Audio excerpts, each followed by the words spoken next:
Bueno, la reconciliación nacional requiere grandes dosis de generosidad, de voluntad política y de acuerdos que sean democráticamente sostenibles en el tiempo. La reconciliación no será posible mientras en el Ecuador exista grandes brechas entre personas que tienen muchos ingresos.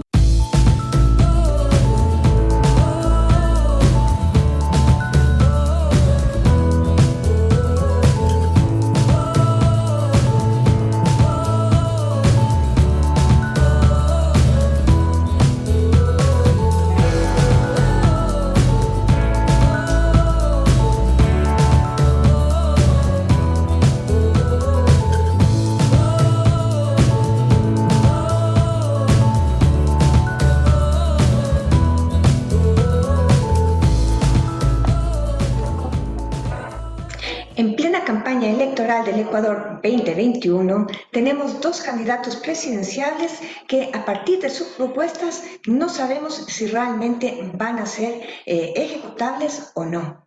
Pero tratan de persuadir a los votantes para poder llegar a la presidencia de la República. Listo. Así que le doy la bienvenida a César Ulloa. Él es politólogo y académico. Bienvenido a Mentes al Día, que es transmitido por OnTV. Muchísimas gracias, Karina. Un cordial saludo a la audiencia. Estoy muy contento de estar en este espacio y compartir varias preguntas que se harán alrededor del tema electoral. Bueno, tenemos dos candidatos presidenciales que todavía no aterrizan en sus propuestas y están tratando de persuadir de cualquier manera a los votantes, pero ¿a dónde vamos a llegar con esto? ¿Qué vamos a lograr? ¿Qué van a lograr ellos? Claro, llegar a la presidencia, pero ¿qué tan realizable es lo que están tratando de aterrizar en las propuestas? Tenemos tres problemas en el Ecuador, que es la confianza, la corrupción y la violencia.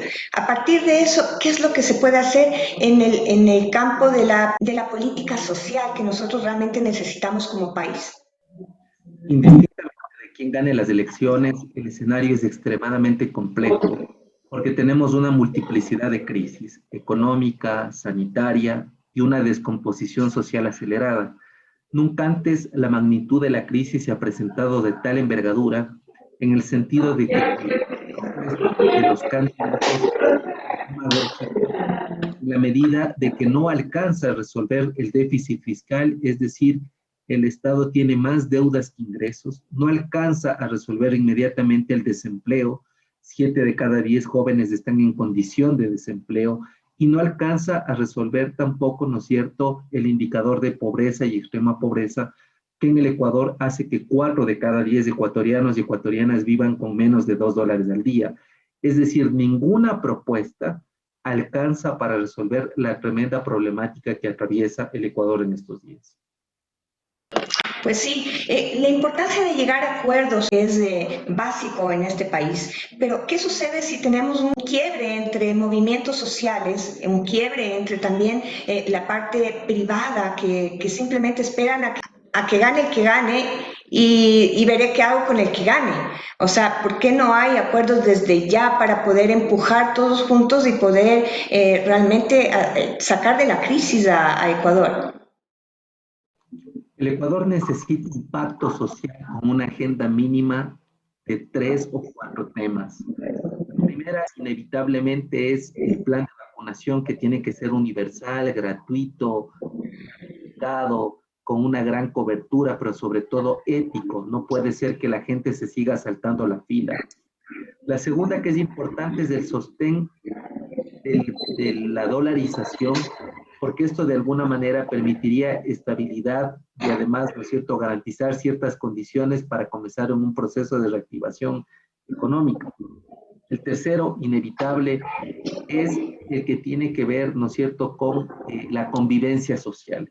El Ecuador nunca antes ha registrado cifras tan altas de violencias, hablo en plural, pero sobre todo aquellas que tienen que ver con las que se producen por la situación de confinamiento, el hacinamiento, y por el tema de los feminicidios y por el tema de la delincuencia común y delincuencia organizada. Es decir, son tres aspectos que invitan a que los distintos sectores de la sociedad, de la empresa, de los gremios, pero sobre todo los partidos políticos, sean una agenda común del Ecuador, no solo de la coyuntura, sino para sacarle al país de la situación en la cual está. Ahora, tenemos que llevar al país a una reconciliación y responsabilidad histórica. ¿Qué es lo que podemos hacer ahí políticamente? Bueno, la reconciliación nacional requiere grandes dosis de generosidad, de voluntad política y de acuerdos que sean democráticamente sostenibles en el tiempo. La reconciliación no será posible mientras en el Ecuador exista grandes brechas entre personas que tienen muchos ingresos y personas que viven apenas con $2 al día. No va a haber reconciliación si los partidos buscan protagonismo electoral y no trabajen en políticas de Estado. No va a haber posibilidad de reconciliación si todos remamos hacia el mismo norte, hacia la misma dirección. Por eso yo creo que es importante que la reconciliación incluya, integre, que la reconciliación agregue a esos actores que tienen una voz, pero que nunca han sido escuchados, y actores que han sido excesivamente protagónicos y que tampoco han renunciado a sus posturas. Creo que es un momento de quiebre. El país solo a través de acuerdos puede salir adelante. Si seguimos reiterando las mismas prácticas, las mismas políticas, los mismos errores, será bastante complejo salir de la situación de crisis en la que nos encontramos. Ahora, las iniciativas, ¿cómo se puede hacer para que no fracasen? Porque hay muchas iniciativas, hay muchas ideas en el tapete de cada uno de los candidatos, pero ¿qué se puede hacer desde un análisis político para que estas iniciativas no fracasen? O sea, que dejen de ser demagógicas.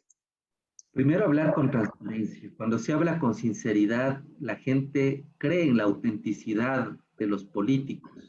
Es decir, no podemos decirle al Ecuador aquello que nunca va a suceder y aquello que no es posible de realizar. Creo que el Ecuador necesita un baño de verdad, es decir, hay que transparentar la situación. Lo segundo, que insisto, es un tema de civismo, es decir, ningún país en situación de crisis puede sostenerse mientras las relaciones personales y corporativas se mantengan. Y la tercera que me parece importante es que debemos construir una visión de país a mediano y largo plazo. Es decir, no puede ser posible que cada determinado tiempo en los gobiernos, en los distintos niveles de gobierno, local, seccional y central, cada cual llegue a implementar el plan que le catapulte electoralmente, pero que no necesariamente es política de Estado o política local. Entonces debemos trazar un plan Ecuador a largo plazo. Creo que estas cosas se pueden hacer. Hay iniciativas de la sociedad civil que apuntan en ese sentido. Una de ellas es el Pacto Social por la Vida y el Ecuador, que integran 80 organizaciones de la sociedad civil. Otra es el Pacto Ético también, que se impulsa desde la lucha contra la corrupción y la impunidad y resalta la transparencia, los beneficios de la transparencia, de algunas organizaciones que han venido trabajando. Creo que es el momento de hermanarnos, de unirnos, y de poner por delante los intereses del país a los intereses personales. Creo que esa es una cosa muy importante, que es una tarea no exclusiva, no es una tarea exclusiva de políticos, es una tarea de todos los ciudadanos y ciudadanas. Así es, la responsabilidad social está en cada uno y realmente lo que se dicten en las urnas será lo que nosotros queramos tener como país y llevar o al fracaso o llevarlo hacia la cima. Muchísimas gracias a César Ulloa, él es politólogo y también es académico. Gracias por estar en nuestro programa. Muchas gracias. Hemos estado en Ventas al Día, un programa transmitido por OnTV. Nos vemos la próxima.